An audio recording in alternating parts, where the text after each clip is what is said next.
Nobody likes discomfort. When we're hungry or thirsty, too hot or too cold, agitated or annoyed or anxious, or getting any kind of signal that something isn't right, it can really throw us off. It's not a stretch to say that just about everything we do in our lives is aimed at minimizing as many of our discomforts as we can. So we'd better have a healthy way of dealing with them.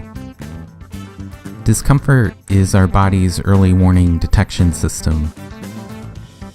It's supposed to be unpleasant. It's supposed to motivate you to get rid of it.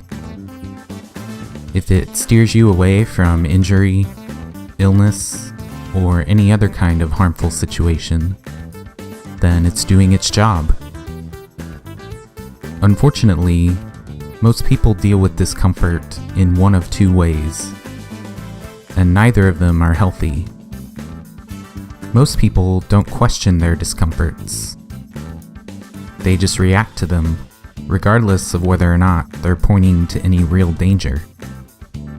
When that happens, your desire to avoid discomforts will end up controlling you.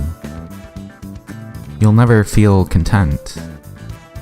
You'll constantly overreact to things.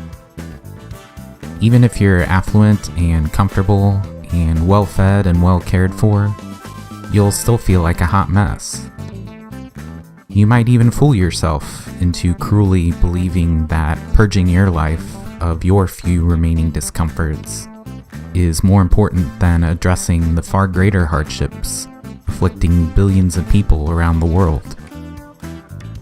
If uncritically reacting to our discomforts is the most common way people react to them, the second most common way is by uncritically ignoring, repressing, or rejecting them. This is the tough guy approach to dealing with discomfort. It can feel liberating to embrace this method, because suddenly you don't feel so jerked around and weighed down by your discomforts anymore. It can even make you feel superior to other people, because while they're busy freaking out over their discomforts, you're stoically pushing through yours. But the reality is, those benefits come at a great cost.